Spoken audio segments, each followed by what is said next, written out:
Il faut que tu prophétises encore sur un grand nombre de peuples et de nations et de langues et de rois.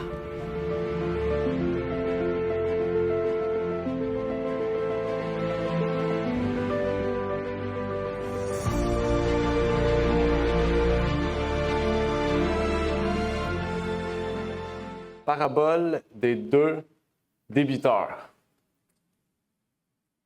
La parabole des deux débiteurs. Donc, cette parabole-là est une parabole intéressante qui nous révélait la profondeur du pardon. Et donc, aujourd'hui, nous allons vraiment approfondir ce sujet du pardon. Qu'est-ce que la Bible nous dit à ce sujet-là par rapport, à la parabole des deux débiteurs? Est-ce que vous vous rappelez un peu qu'est-ce que cette parabole nous révélait sur les deux débiteurs? Quelle était la parabole des deux débiteurs?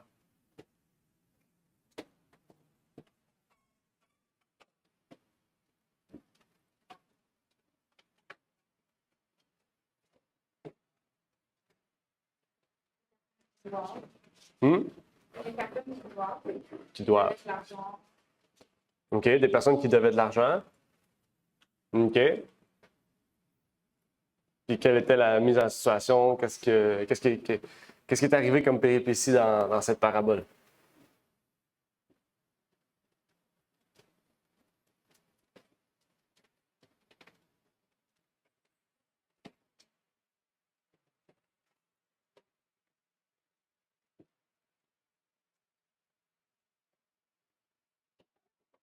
N'hésitez pas aussi, ceux qui sont avec nous sur Zoom, de pouvoir répondre aussi. Si vous avez les éléments de réponse, n'hésitez pas, en levant la main. Tu peux répéter la question?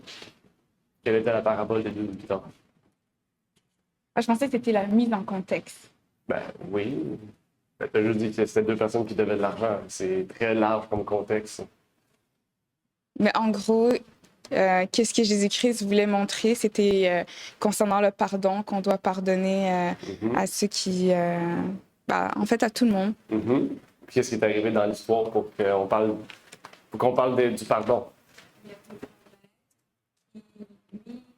Serviteur, puis ce serviteur lui devait beaucoup d'argent. Puis il l'a pardonné. Dans le fond, il a dit c'est correct, étant donné qu'il était comme... Il avait de la compassion pour cette personne-là, parce que sinon, il allait vendre lui, sa famille, tout en entier. Puis quand cette personne, lui, est partie de devant le maître, il a rencontré une personne qui lui devait de l'argent, mais moindre de ce que je comprends, de moins de ce que lui, il devait au maître. Puis il était fâché, il était là comme, tu me dois de l'argent. Lui, il n'avait pas le pardon dans le contexte comme l'autre l'avait pris avec compassion. Donc, c'est ça. Fait que là, le maître avait appris ça, si je comprends bien, puis c'est là qu'il lui a fait rembourser tout ce qu'il devait, si j'ai bien compris. Oui, effectivement. C'est la parabole des deux débiteurs. Oui, Renan. Je comprends. Et le pardon, quand on pardonne quelqu'un, c'est acquitter une dette. C'est payer la dette que la personne te doit. C'est dire à la personne, j'efface la dette que tu as pour moi. C'est ça que je comprends dans cette parabole. Ouais. Effectivement. C'est justement qu'on va discuter aujourd'hui, le pardon. C'est quand même une parabole qui est centrée sur cela. Et on va parler beaucoup de la profondeur du pardon, puisque dans la leçon, on nous parlait vraiment de deux personnes différentes qui font face au pardon ou à la possibilité de pardonner. Et avant de commencer à aller un peu plus loin, on va faire une courte prière, implorer la présence du Seigneur. Donc, prions. Notre Père qui est aux cieux, nous aimerions te remercier pour l'opportunité que tu nous permets d'être ici réunis, Seigneur, et bien que tu puisses bénir tous ceux et celles qui peut-être sont en route pour venir ici t'adorer en esprit, en vérité, et que tu puisses permettre, Seigneur, que ta volonté puisse être faite, Seigneur, dans notre vie, dans notre cœur, et que tout ce qui soit fait, bien, soit fait pour ta gloire et ta gloire seule, Seigneur, particulièrement dans ce moment de d'école du sabbat, Seigneur, auquel nous allons partager certaines vérités essentielles, Seigneur, certains sujets et que nous allons discuter. Et bien que tu puisses permettre que ces discussions puissent être riches en bénédictions, Seigneur. C'est ma prière donc pour ces choses, au nom de ton Fils Jésus-Christ. Amen. Amen.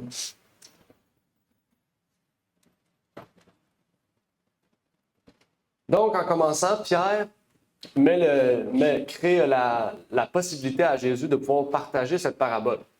Si vous vous rappelez de la parabole et de la leçon de cette semaine, il y avait les 2 premiers versets qui étaient un peu la mise en contexte de la raison pour laquelle Jésus avait partagé cette parabole des 2 débiteurs. C'était Pierre qui demandait à Christ l'importance du pardon pour essayer de comprendre mieux quelle est l'importance du pardon, à quel niveau on doit pardonner, combien de fois on doit pardonner. Et c'est là que Jésus-Christ lui a répondu la phrase que nous connaissons tous, « Eh bien, tu lui pardonneras 70 fois, 7 fois. » Et ce qui est intéressant, c'est que ce nombre nous révèle aussi l'importance des chiffres. Parce que Jésus aurait pu dire 99 fois, 9 fois, ou 88 fois, 8 fois. Mais pourquoi Jésus a utilisé le nombre 7? Qu'est-ce que le nombre 7 a de particulier dans la parole de Dieu? Pourquoi Jésus utilisa le nombre 7? Pourquoi pas utiliser le nombre 8, le nombre 9, le nombre 6? Le nombre 7, c'est la pureté. Amen. La pureté de Dieu. Ça représente aussi la complétude, le fait que tout est comme parfait et complet. Oui. Amen. Est-ce que vous connaissez des versets dans la Bible où on utilise le nombre 7? Il y en a un que tout le monde connaît. Au moins un. C'est facile. Bon Dieu d'abord, il a créé la terre. Exactement. Donc, la création, dans Genèse. Dans Genèse, on retrouve le nombre 7. OK? Et aujourd'hui, on est quel jour? 7e. Dieu s'est reposé. Il a béni ce jour, il a sanctifié, et c'est pourquoi Dieu a choisi ce jour mémorable pour être à adorer. Amen. Amen, exactement. Donc, on a vu le sabbat, c'est le 7e jour. Dieu crée le monde en 7 jours.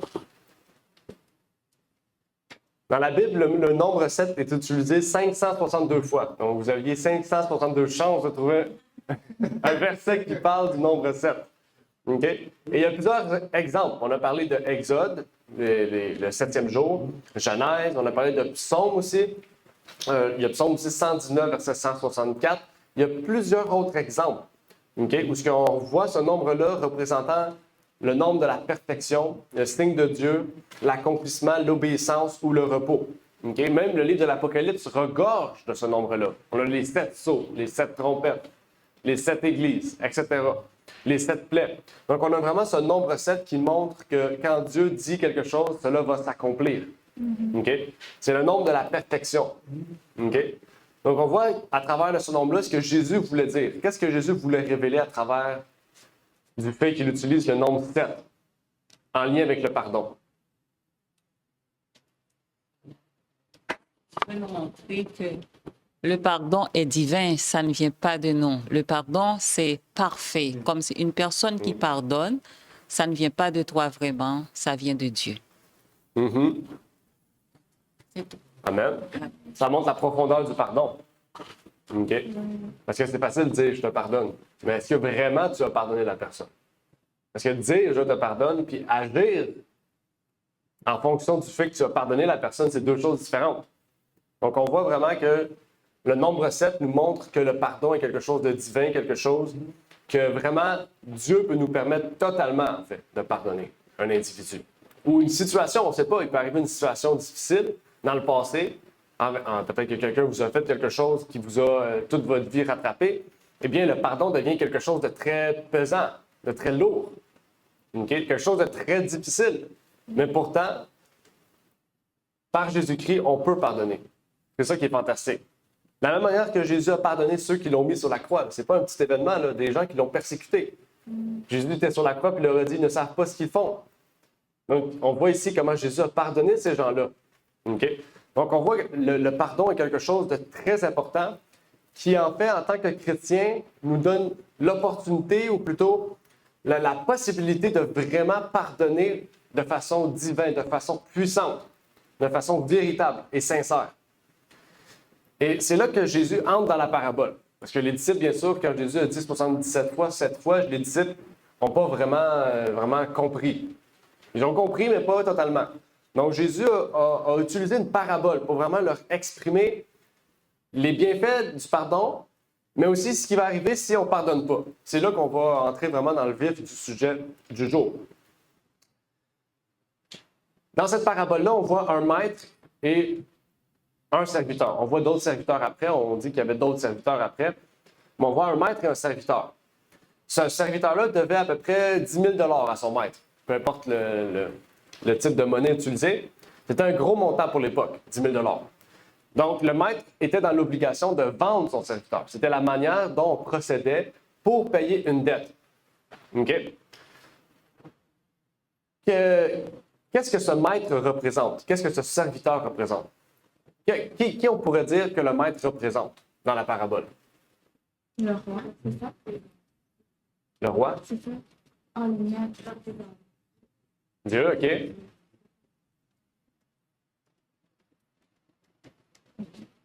Qu'est-ce que représente le serviteur? nous-mêmes, c'est ça? Qui? Nous? Oui, le pécheur. Pourquoi il représente le pécheur? Parce que notre acquitté.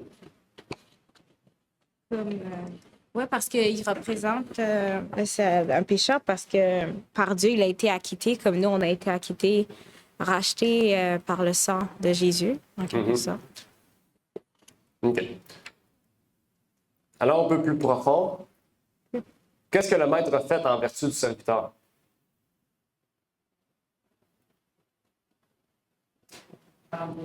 Il l'a pardonné. OK. Mais qu'est-ce que la loi obligeait ce maître de faire face à la dette? De le vendre. De le vendre. Donc, est-ce que le maître avait le droit de désobéir à la loi? Non. Donc, le maître ne peut pas représenter Dieu. Ah. Le maître, c'est Jésus, qui a tout accompli, ce qui lui donne la possibilité de pardonner ses serviteurs. OK? C'est intéressant, ça. OK? Parce que Jésus-Christ est venu mourir sur la croix et ressuscité pour nous, qu'il a vaincu et qu'il a observé la loi et qu'il a par la foi pu venir mourir pour nous, c'est par lui, en fait, que nous sommes pardonnés. C'est pour ça qu'il a dit « Dieu vous pardonnera ». Dieu ne nous pardonne pas. C'est parce que Jésus est mort qu'il nous pardonne, qu'on a l'opportunité d'être pardonné. Maintenant, c'est là que ça nous révèle quelque chose d'intéressant. Ça nous révèle que le pécheur, de la même manière du serviteur, est toujours condamné par la loi. Okay? Nous sommes toujours face à la loi.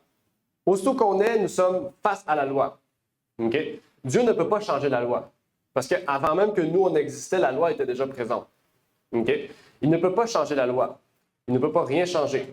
Mais qu'est-ce que Dieu peut faire pour que nous ne soyons plus condamnés par la loi?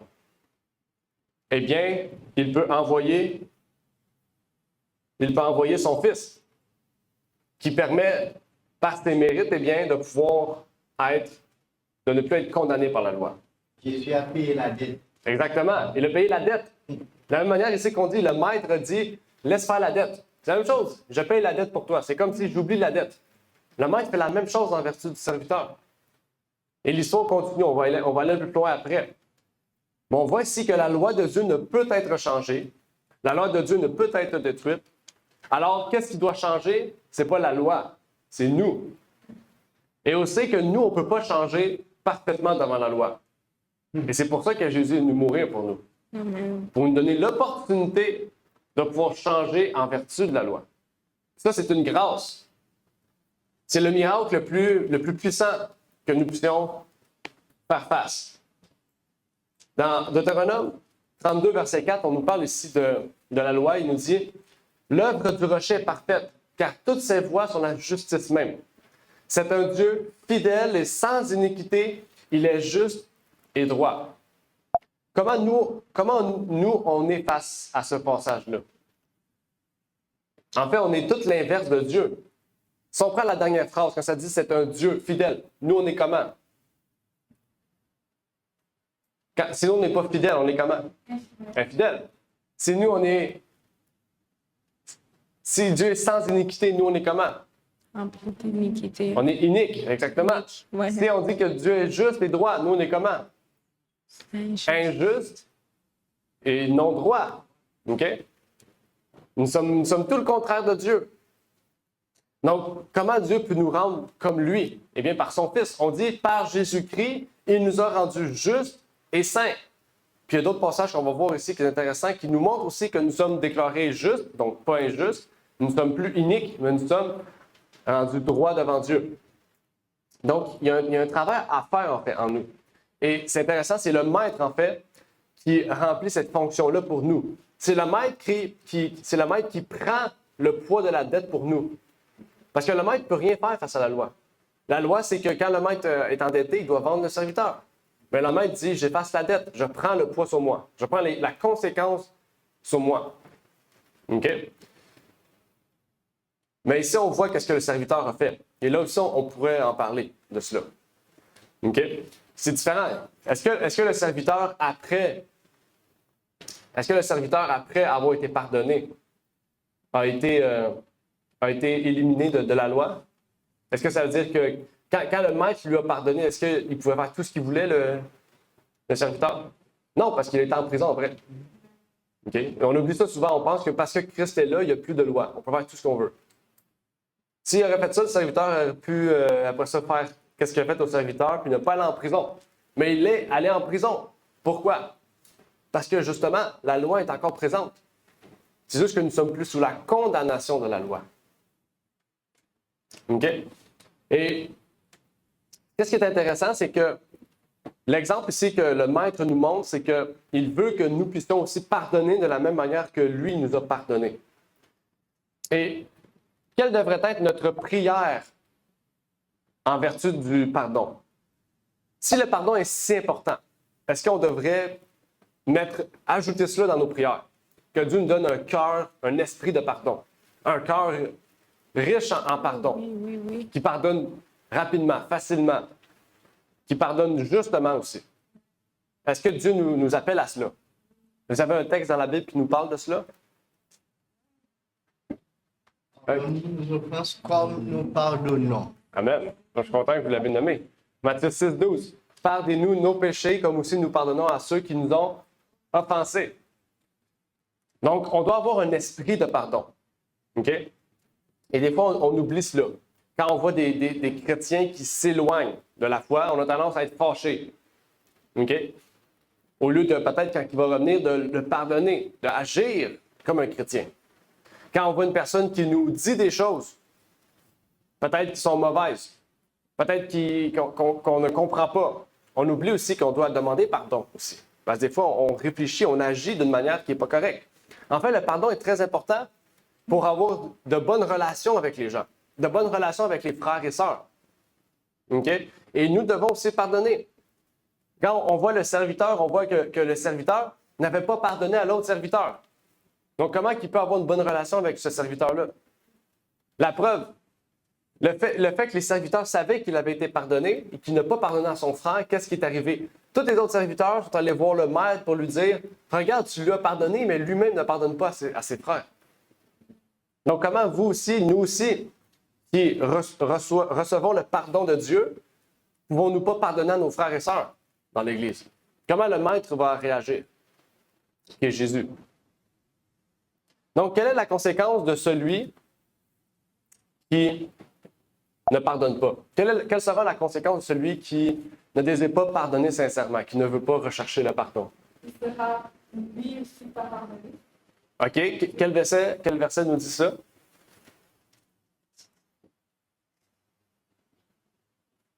Quel verset nous parle du pardon?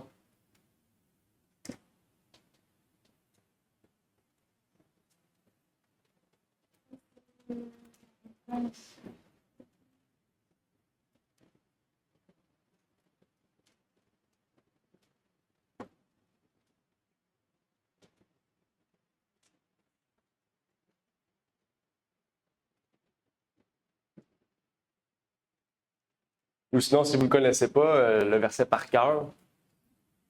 Textuel. Qu'est-ce que Jésus dit? Il y a une place où Jésus a dit, si tu ne pardonnes pas à tes frères, tu ne seras pas pardonné aussi. Mhm. Mais j'ai oublié dans quel verset. On va aller les lire, c'est pas grave. C'est dans Matthieu 6, du moins, un des versets, c'est dans Matthieu 6, 14 et 15, qui nous dit « Car si vous pardonnez aux hommes leurs offenses, votre Père céleste vous pardonnera aussi. Mais si vous ne pardonnez pas aux hommes leurs offenses, votre Père ne pardonnera pas non plus les vôtres. » OK? Parce que là, on voit ici un contraire. Si vous priez, c'est la même verset, hein? Verset 6, 14 et 15, c'est dans la prière de notre Père, du Notre Père. Dans le verset 12, ça dit « Pardonne-nous nos péchés, comme aussi nous pardonnons à ceux qui nous ont offensés. » Donc, si tu pries pour le pardon de tes péchés, mais que toi-même, tu ne pardonnes pas, le verset 14 et 15 entre en compte. OK? Pourquoi Dieu pardonnerait tes péchés si toi, tu ne pardonnes pas à tes frères et sœurs? Il y a Marc aussi, Marc 11, verset 26, qui nous dit que si vous ne pardonnez pas, votre Père qui est dans les cieux ne vous pardonnera pas non plus vos offenses. On pourrait dire au contraire, de la même manière que nous, on condamne, eh bien, Dieu nous condamnera aussi. OK? Donc ça, c'est important, là. Quand on parle de pardon, c'est quelque chose de très important pour Dieu. Parce qu'ici, on voit le fait que si nous, on ne pardonne pas, Dieu ne nous pardonne pas. Puis s'il ne nous pardonne pas, c'est que devant Dieu, nous sommes injustes. Nous ne sommes plus nets devant Dieu. Donc, nous sommes condamnés devant Dieu. Donc, le pardon devient, c'est pas une option, en fait. Le pardon, c'est une nécessité en tant que chrétien. C'est quelque chose qui est essentiel, de pouvoir demander pardon à Dieu, mais aussi de pardonner nos frères et sœurs, de pardonner ceux qui nous entourent. Et dans la parole de Dieu, il y a un péché qui ne peut être pardonné. En parlant du pardon, il y a un seul péché qui ne peut pas être pardonné. Quel est le péché? Péché contre le Saint-Esprit. Rina? Le blasphème, OK. Blasphème contre qui? OK. Plus précis. Ça veut dire, Jésus, il dit, vous pouvez blasphémer contre moi, mais pas contre Le Saint-Esprit. Donc, on voit que le blasphème contre le Saint-Esprit ou le péché contre le Saint-Esprit, c'est quelque chose qui ne peut être pardonné. Maintenant, qu'est-ce que c'est le blasphème contre le Saint-Esprit? Parce qu'on sait que le Saint-Esprit n'est pas une personne, une entité d'os et de chair. Comment on peut blasphémer contre quelque chose d'invisible qui n'a pas de corps? Comment on peut blasphémer contre ça? Qu'est-ce que ça veut dire, blasphémer contre le Saint-Esprit? Qu'est-ce que veut dire pécher contre le Saint-Esprit, en fait?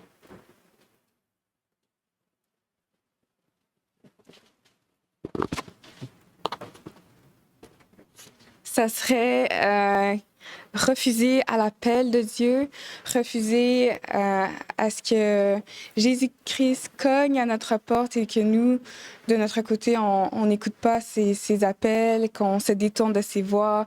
Et quand même, le Saint-Esprit, c'est vraiment quelque chose de, je pourrais dire, c'est un miracle du fait que par Jésus-Christ, en fait, qui vit en nous, on peut... Parce que c'est ça que Jésus-Christ, il avait dit quand il avait quitté ses disciples, il avait dit, comme, n'ayez point crainte, je serai tout le temps avec vous jusqu'à la fin du monde.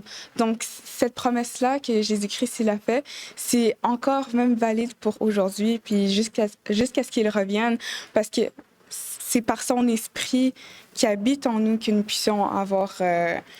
qu'on peut avoir la vie, qu'on peut se trouver, qu'on peut avoir un accord entre Dieu, parce que c'est par Jésus-Christ qu'on peut avoir accès à Dieu seulement. Donc, c'est vraiment c'est repousser Jésus-Christ, c'est repousser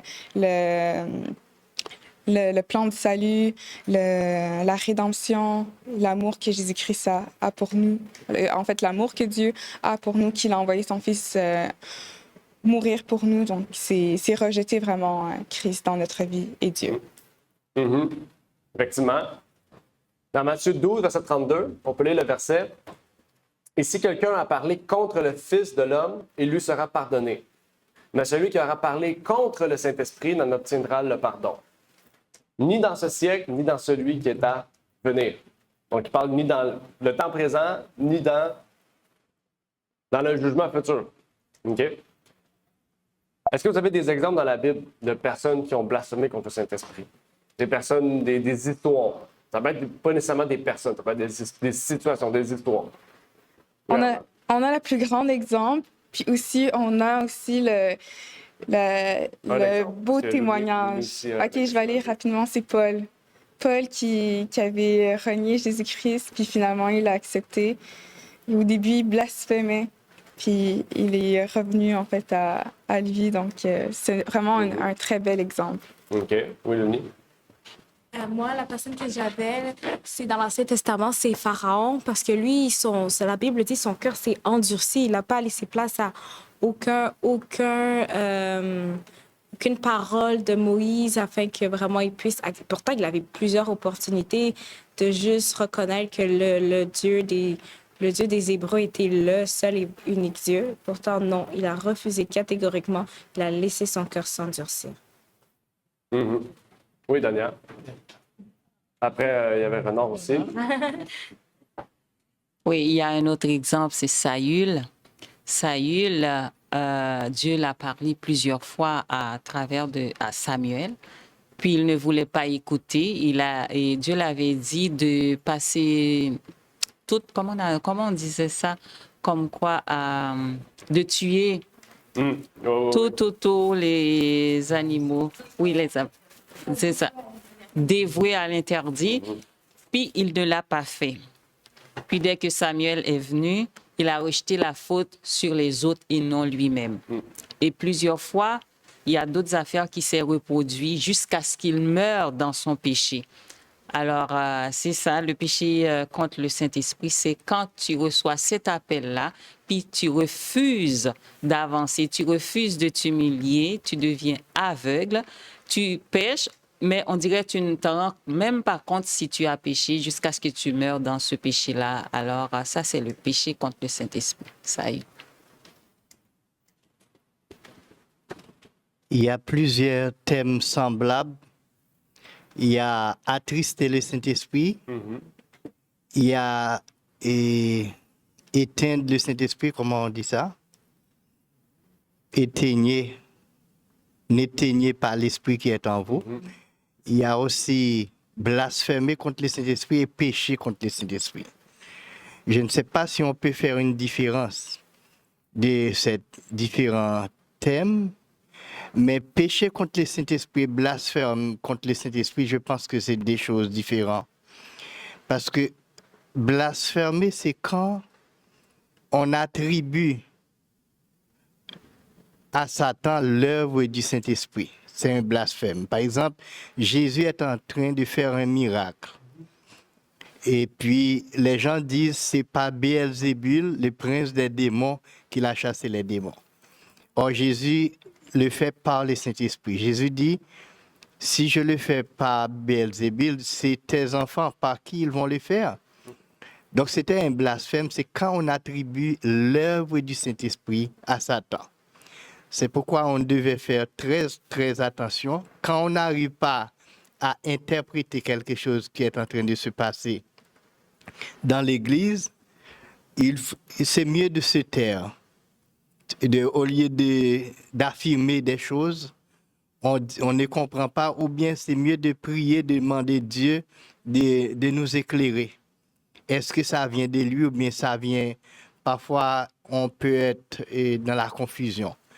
Et je dis ça, c'est parce que il y a un don que Dieu donne qui s'appelle... comment s'appelle ça? C'est pas découverte des esprits, comment on dit ça? C'est le don d'un... C'est pas d'interprétation des esprits, mais parmi les dons, il y a un don que Dieu donne pour découvrir quel esprit qui est en train de se manifester parmi les 7 dons. Le discernement des esprits. Donc ça là, nous pouvons prier, demander à Dieu le don de discernement des esprits pour que nous comprenions si telle chose est de l'œuvre de Dieu ou bien elle est l'œuvre d'un mauvais esprit. Donc ça peut aider au lieu d'avancer pour ne pas blasphémer. Amen. Merci Renard. Merci aux autres aussi pour leur intervention. Alors là, il y a une citation qui va nous indiquer aussi plus davantage qu'est-ce qu'on dit sur ce péché-là. Ça dit « Le péché de blasphème contre le Saint-Esprit ne réside pas dans une parole ou un acte soudain. Il s'agit d'une résistance ferme et déterminée à la vérité et aux preuves. » Donc, on voit que blasphémer contre le Saint-Esprit, on parle ici de quelque chose qui fait front à la vérité et aux preuves de la vérité. Par exemple, le sabbat, on sait qu'il y a des preuves du sabbat bibliquement, en dehors de la Bible, historiquement. Donc, on ne parle pas juste de choses bibliques, on parle d'en dehors de la Bible qui entourent les sujets de la Bible. OK? Ça nous amène plus à aller plus profondément. On peut penser aussi, le peuple d'Israël, dans le désert, ont blasphémé contre le Saint-Esprit. On blasphémé contre le Saint-Esprit. Le peuple dans le désert. Les antédiluviens ont blasphémé contre le Saint-Esprit. Sodome et Gomorrhe ont blasphémé contre le Saint-Esprit. C'est pour ça que Dieu les a détruits, c'est qu'il n'y avait aucune autre solution possible face à leur sauvetage. Ça nous révèle aussi l'état de la fin du monde, en fait. Le monde dans lequel on va n'aura aucune possibilité de sauvegarde, mis à part la destruction totale. C'est pour ça que Jésus vient chercher ses enfants, ses élus. C'est parce que ce monde n'aura plus aucune... Très bientôt, ce monde n'aura plus rien, en fait. Rien de bon. Et que seule la destruction va être la solution pour sauver ses enfants. Waggoner ici nous dit quelque chose d'intéressant. Il nous dit « Telle était la condition du monde antédiluvien. » Le récit dit « Et l'Éternel dit, mon esprit ne restera pas toujours dans l'homme, car il n'est que chair, mais ses jours seront de 120 ans. » Ça dit « Mon esprit ne restera pas toujours dans l'homme. » Donc Dieu savait aussi qu'il y avait un temps où le blasphème de cet esprit serait présent et que les hommes n'auraient plus son esprit en eux. Ça dit, Dieu vit que la méchanceté des hommes était grande sur la terre et que toutes les pensées de leur cœur se portaient uniquement vers le mal. Il fut un temps où les antédiluviens n'étaient pas entièrement mauvais. Il y avait une trace de la loi dans leur cœur. Et donc, quelque chose en eux sur quoi l'Esprit pouvait agir pour les convaincre de pécher. Car l'épée de l'Esprit est la parole de Dieu et elle ne peut produire une impression sur les hommes que lorsqu'ils possèdent une certaine connaissance de la vérité et du bien. Mais les antédiluviens ont résisté aux efforts de l'Esprit. Le péché a tendance à se multiplier et à étouffer tout sentiment de bien. Tu nous fais penser à quoi, ça? Aux 4 terrains. Tu vous rappelez, l'avant-dernier terrain avait des épines. Qu'est-ce que l'épine fait? Elle écrase la plante et l'affaiblit. C'est ça que le péché fait. Ainsi, en étouffant sans cesse toute bonne impulsion, ces gens sont devenus si corrompus qu'ils n'avaient plus une seule bonne pensée. Ils encombraient la terre et il n'y avait aucune possibilité de les réformer et ils ont donc été exterminés. Ça nous révèle quelque chose d'important ici, en vertu de nous aujourd'hui. Quand on laisse place, quand on connaît la vérité, mais qu'on décide de vivre dans le péché, qu'est-ce qui va arriver? C'est que le péché va nous étouffer à la longue. C'est ce qui est arrivé aux antédiluviens. Les antédiluviens, ce n'étaient pas des gens qui ne connaissaient pas Dieu, c'est des gens qui connaissaient Dieu, qui connaissaient la vérité. Peut-être pas tout, mais il y avait une partielle de choses, quelque chose de fondamental qu'ils connaissaient. Mais ils refusaient de suivre cette petite lumière qu'ils avaient. Et à la longue, en fait, ils n'ont plus cette lumière-là.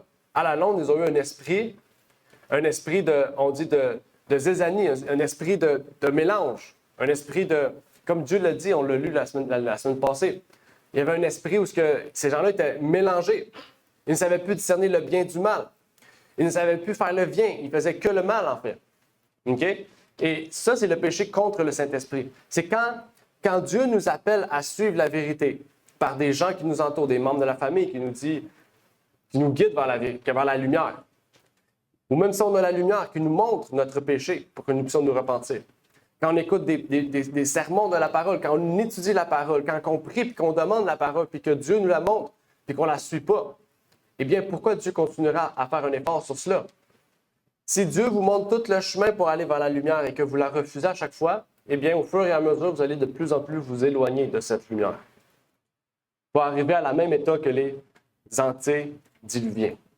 Donc, il faut faire très attention quand on parle du péché contre le Saint-Esprit. Et ça nous montre que ce serviteur-là, qui n'a pas pardonné à son frère, eh bien, pourrait peut-être arriver à cette étape-là aussi, en refusant de pardonner aux autres. Maintenant, allons un peu plus loin. En ayant un esprit de pardon, est-il possible que nous puissions permettre à une personne de revenir à Dieu, de revenir dans la vérité? Est-ce que notre esprit de pardon peut permettre à une personne de retrouver le chemin de la justice? Bonne question. Est-ce que l'esprit de pardon? Oui, Maria. Oui. Oui, 100%. OK. Oui. Amen. Maria dit oui. Est-ce qu'une personne aimerait intervenir en ce sens? Est-ce que vous connaissez un passage qui nous parle de cela?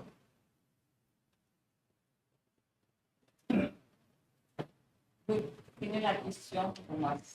Est-ce qu'il est possible qu'un esprit de pardon puisse permettre à une personne de revenir à Dieu ou à la justice? Parce que ça peut être un chrétien qui s'est juste détourné de la voie et qui peut revenir. Oui. Je ne sais pas si c'est dans le sens de ta question, mais moi, j'ai Jacob qui me vient en tête, dans le sens où quand il était avec Sarah, puis Nathan, est-ce que je me confonds? Non, excuse-moi, j'ai Abraham. Jacob. J'ai Abraham en tête quand il était avec Sarai, puis ils se sont tournés comme vers Agar pour avoir Ismaël. Puis ils ont réalisé vraiment que c'était pas une bonne chose. Surtout Abraham, il était conscient que c'était pas une bonne chose, mais je pense que le pardon derrière ça lui a fait en sorte que Dieu lui a quand même donné l'enfant promis. Fait que je sais pas si ça allait dans le sens de ta question. OK. Bon point. On peut le voir. Oui, Samaria. Pour moi, c'est Jonas. La baleine lui a avalé parce qu'il a désobéi Yahvé Père. Et Yahvé Père lui a montré une leçon, lui a donné une leçon dans sa vie, parce qu'il n'a pas voulu coopérer avec Yahvé Père. Il a dit que comment on appelle cette ville, Ninive, c'était un peuple méchant et pourquoi le sauver? Et Abba Père a dit Jonas, etc. Alors pour moi, le pardon, parce que Jonas, il a vu l'amour de Yahvé Père de l'humanité et il a pardonné aussi le peuple, j'espère. Merci. Amen. Merci, Maria. Très bon exemple. Ah, la question n'est pas là.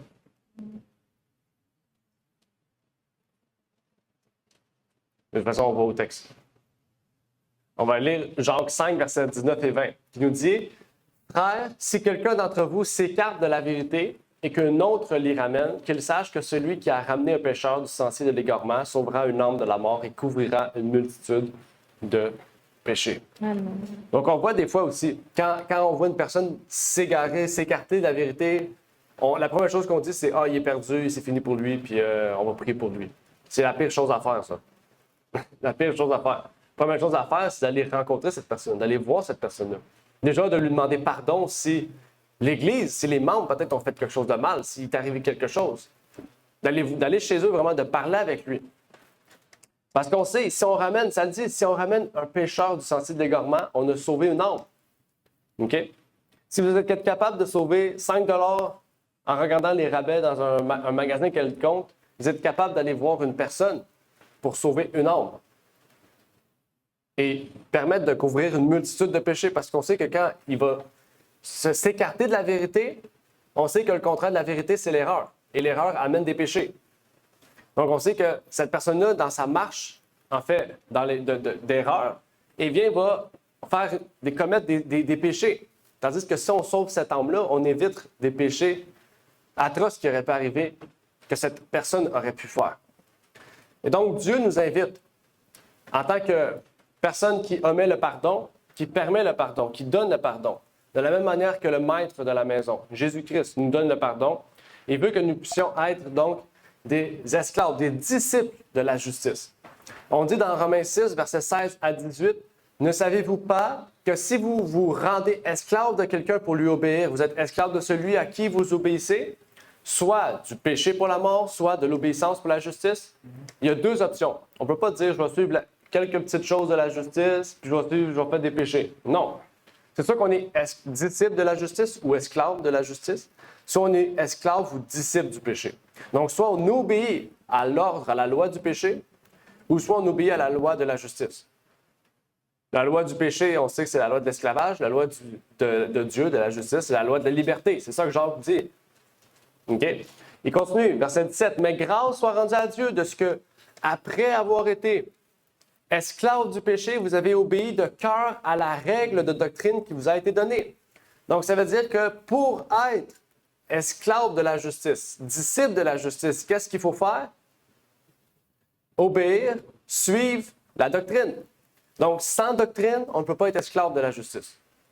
Donc, si on ne prend pas le temps d'étudier la doctrine, quand on dit la doctrine, c'est l'enseignement de Christ. Le mot doctrine signifie enseignement, l'enseignement de Christ. Si on ne prend pas le temps d'étudier la Bible, l'enseignement de Christ, donc la parole en général, comment peut-on être esclave de la justice?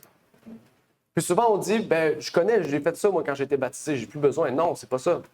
Tu sais que si on oublie, si on étudie avant la parole de Dieu, même si on a beau toute la connaître, si on arrête 1 an d'étudier la Bible, on va retourner dans le péché.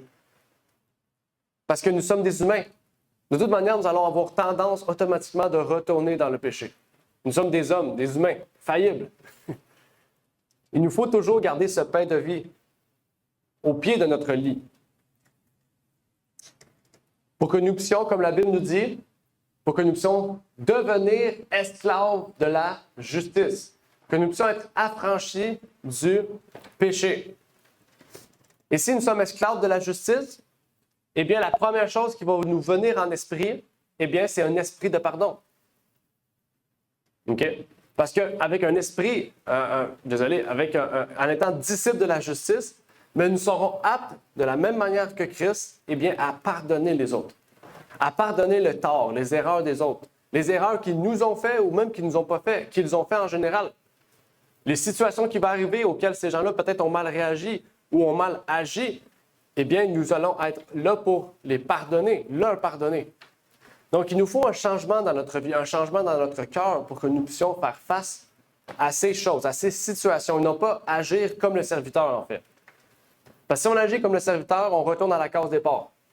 Nous sommes pardonnés, mais vu qu'on ne pardonne pas, on retourne au début. Puis après ça, on demande pardon à Dieu. Dieu nous pardonne, on retourne à la case départ. Parce qu'à chaque fois, on ne pardonne pas aux autres. Donc, on fait juste un cercle vicieux dans le pardon. Il nous faut sortir de cela. Il nous faut sortir de cette situation-là. Donc, c'était tout pour la leçon du jour. Est-ce qu'il y avait des questions, des commentaires? Bon, pardonner. Est-ce que tu pardonnes une personne, est-ce que c'est sans conséquence?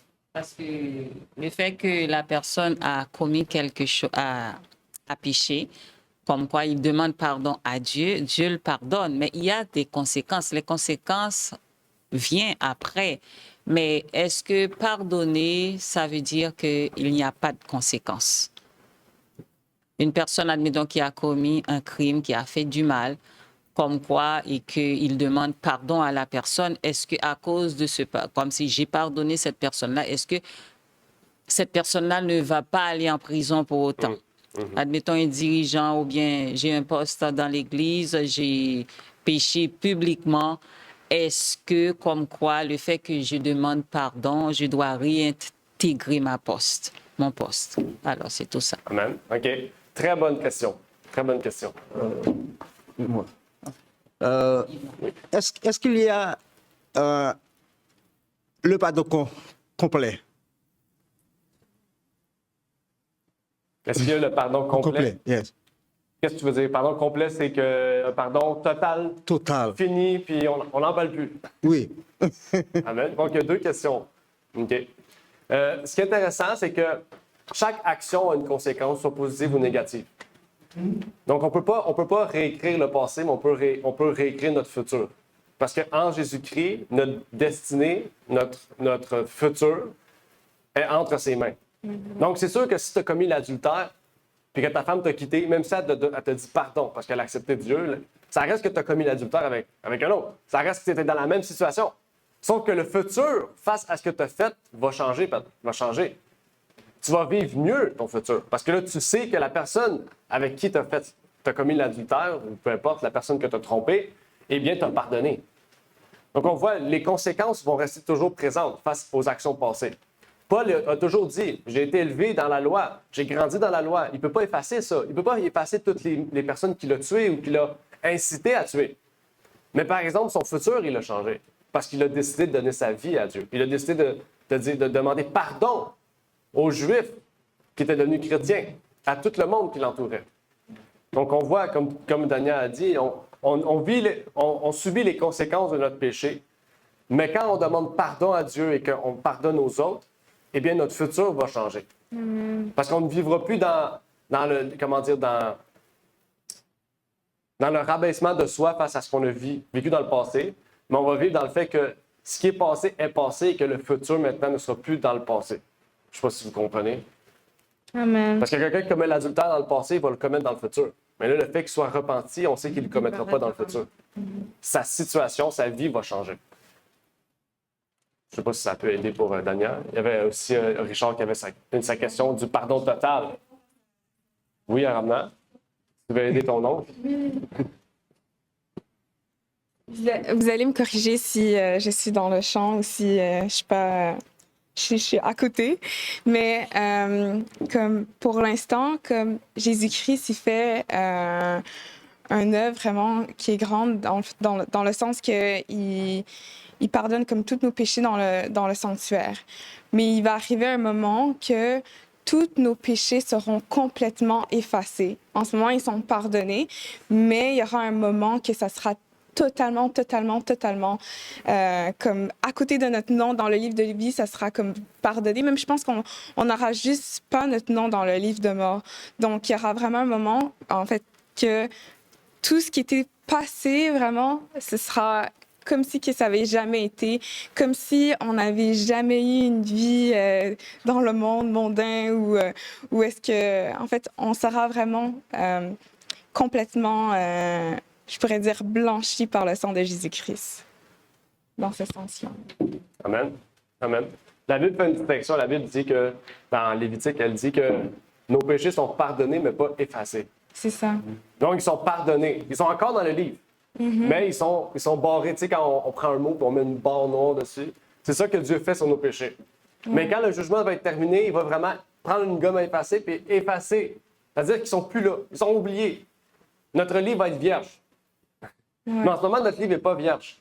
En ce moment, il est en train de devenir vierge. Si on persévère en tant que disciple de la justice, en tant que chrétien sincère, eh bien, nous allons aller vers cette étape de pardon total, d'effacement de notre péché, de purification de notre vie totale. Et c'est quand même spécial parce qu'on vit dans un état du monde, on pourrait dire, on vit dans un siècle de la terre qui est le plus terrible, qui est le plus difficile pour les chrétiens. Nous sommes vraiment, là, quand on parle des 144 000, ils vivent dans une situation la plus précaire sur l'humanité. La plus précaire. La dernière fois que c'était autant précaire, c'était dans l'époque de Noé. On n'a jamais eu une situation aussi difficile, même plus difficile que celle de Noé. Donc, il nous faut être des chrétiens forts et fermes sur le message, sur la doctrine, mais aussi sur le pardon. Parce qu'aujourd'hui, les gens ne pardonnent plus. C'est ça qui est spécial. En tant que chrétien, on se démarque même dans le pardon parce que les gens ne pardonnent plus aujourd'hui. On a tendance à ne pas pardonner. On a tendance à essayer de passer par-dessus en prenant de la drogue ou de l'alcool ou en prenant d'autres choses. Mais ça, c'est pas pardonner. C'est comme on dit, c'est négocier avec le passé. Mais nous, on ne veut pas négocier avec le passé, on veut effacer notre passé pour vivre dans un nouveau futur que Dieu nous aura donné. C'est ça, en fait, être un chrétien, une nouvelle créature. C'est effacer le passé pour vivre dans une nouveauté de vie. C'est ce que Dieu veut, pour que nous puissions être purifiés de nos péchés une fois pour toutes. Oui, Armand. Oui, quelque chose que je viens de penser, c'est que c'est tellement, comme quand on regarde humainement parlant, c'est tellement dur pardonner à des personnes qui nous ont vraiment fait du mal ou qui... Tu sais, il y en a qui ont, dans leur vie passée, ils ont vraiment été maltraités ou eu vraiment un passé comme qui est vraiment triste.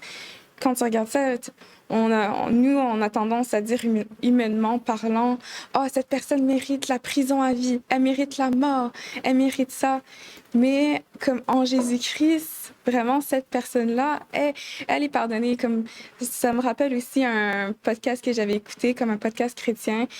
Puis, il y a des gens athées qui se demandent, mais comment ça se fait qu'il faut totalement, comme moi, qu'est-ce que j'ai vraiment de la misère? La personne disait, c'est le pardon, comme une personne qui a vraiment fait quelque chose dans sa vie, qui était criminelle et tout.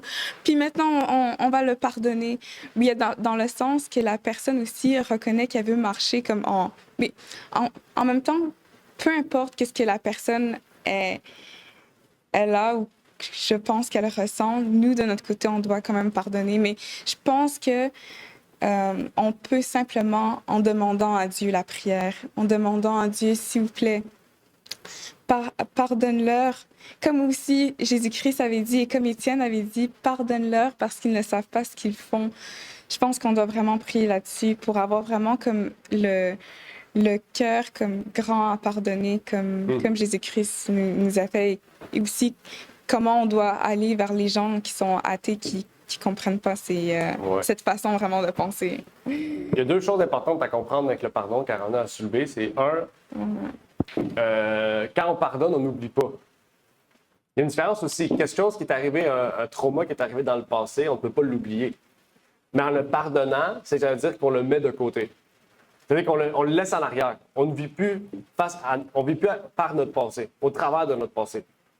Ça, c'est important aussi à faire. Parce que souvent, on a tendance à dire, si je pardonne, c'est parce que ça veut dire que... Quand je pardonne, c'est parce que ça veut dire que je vais oublier cette histoire-là. Non, pas nécessairement. Pardonner la personne, c'est que la personne a reconnu qu'elle avait tort et que toi, tu lui pardonnes son tort. Parce que Jésus, a-tu pardonné les Juifs? Non. Il leur a dit, vous êtes une race de vipères, vous allez périr. Mais les Romains, il les a pardonnés parce qu'ils ne savaient pas ce qu'ils faisaient.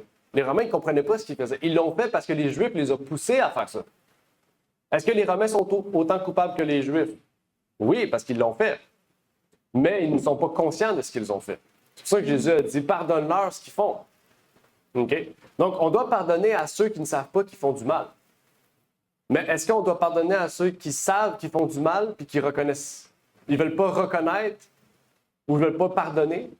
C'est une bonne question qu'on pourrait se poser. Est-ce qu'on doit pardonner ceux qui ne savent pas qu'ils font du mal? Oui. Mais est-ce qu'on doit pardonner ceux qui savent qu'ils font du mal et qui ne veulent pas demander pardon? Tu sais, qui sont bien dans leur malheur, qui sont bien dans leur mal. Là. On prend l'exemple d'Adolf Hitler. Est-ce qu'il a reconnu ses torts et ses erreurs? Non. Il est mort en disant qu'il était fier d'avoir fait ça. Est-ce qu'on doit lui dire pardon à lui? Vous comprenez? Nous, on n'a rien en vertu de lui, donc on n'a pas demandé pardon, mais je veux dire, les personnes qui ont vécu ça, est-ce qu'ils doivent dire je le pardonne pour ce qu'il a fait, même si lui, il était content et fier de faire ce qu'il a fait, il n'a jamais voulu demander pardon? Ça nous mène à réfléchir aussi à ça. Il y en a qui vont aller jusqu'à dire on doit demander pardon. Moi, je pardonne Satan. On ne peut pas pardonner Satan. Il n'a jamais reconnu son tort. Il est content et fier de faire du péché, de mettre du péché partout, du trouble partout. Ça nous amène à penser plus loin aussi sur le pardon. À quel niveau le pardon, ça peut aller? Quelle forme aussi ça prend? Oui, Daniel.